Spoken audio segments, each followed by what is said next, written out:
வயநாட்டில் சூரல்மலை பகுதியில் 35 தொழிலாளர்கள் மாயம் என்பதுதான் தற்போதைய செய்தி. பாதிக்கப்பட்ட வயநாட்டில் இந்த நிலச்சரிவால் பாதிக்கப்பட்ட பகுதிகளில் நிறைய எஸ்டேட்ஸுகள் அடக்கம். இந்த எஸ்டேட்ஸில் பல தொழிலாளர்கள் பணிபுரிந்து வர்றாங்க. இவர்களில் 35 தொழிலாளர்கள் காணவில்லை, மாயம் என்பது தற்போதைய தகவல். இது பற்றிய மேலும் விவரங்களோடு நம்முடைய செய்தியாளர் பிரசாத் இணைகிறார். பிரசாத், ஊற்றி. வயநாடு மாவட்டத்திற்கு உட்பட்ட முண்டக்கை, சூரல்மலை, அட்டமலை இந்த பகுதிகளில் தான் நிலச்சரிவால பெரிய பாதிப்பு ஏற்பட்டிருக்கின்றது. இந்த நிலச்சரிவினால தொழிலாளர்கள் குடியிருப்பு, அதாவது அந்த பகுதியில் இருக்கக்கூடிய எஸ்டேட் தொழிலாளர்களுடைய குடியிருப்புகள் தான் பெரிய அளவில் பாதிக்கப்பட்டிருக்கின்றது. 65 குடும்பங்கள் அந்த பகுதியில் தங்கியிருந்திருக்கின்றன.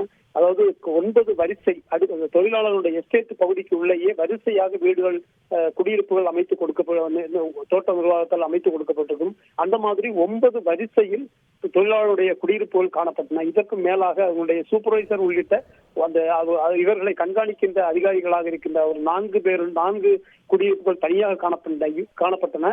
இவை அனைத்துமே இந்த நிலச்சரிவு பெருவெள்ளத்தால் இழுத்து செல்லப்பட்டு இது அழிந்து இருந்த இடம் கூட தெரியாமல் அழிந்து போயிருக்கின்றது. இதற்கு மேலாக இந்த பகுதியில் இருக்கின்ற அந்த ஆறை ஒட்டி 2 கரைகளிலுமே தொடர்ந்து வீடுகள் காணப்பட்டன. இந்த வீடுகளும் இருந்த இடம் தெரியாத அளவிற்கு அழிந்து போயிருக்கின்றன. ஏராளமான வீடுகள் மண்ணில் புதைந்தும் அதே போன்று வெள்ளத்தில் இழுத்து செல்லப்பட்டும் இழுத்து செல்லப்பட்டிருக்கிறது.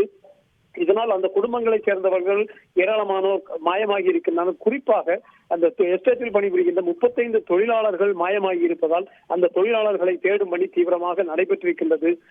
மண்ணில் புதைந்தார்களா, வெள்ளத்தில் இழுத்துச் செல்லப்பட்டார்களா என்பது குறித்து தீவிரமாக தேடப்பட்டு வருகின்றது.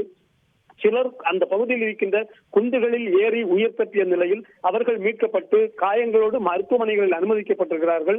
அந்த பகுதிகளில் உயிரோடு ஏதேனும் பகுதிகளில் இருக்கின்றார்களா என்பதை தேடும் பணியும் தேசிய பேரிடர் மீட்பு படையும் அதே போன்று தீயணைப்பு துறையினரும் தீவிரமாக ஈடுபட்டு வருகிறார்கள். இந்த சூழலில் தான் உயிரிழப்புகளுடைய எண்ணிக்கையும் கிடுகிடுவென ஒவ்வொரு நிமிடத்துக்கும் கூடி வருகிறது. 66ஆக உயர்ந்திருக்கிறது உயிரிழந்தவர்களுடைய எண்ணிக்கை. 35 தொழிலாளர்கள் மாயம் என்ற செய்தியை பார்த்து வருகின்றோம்.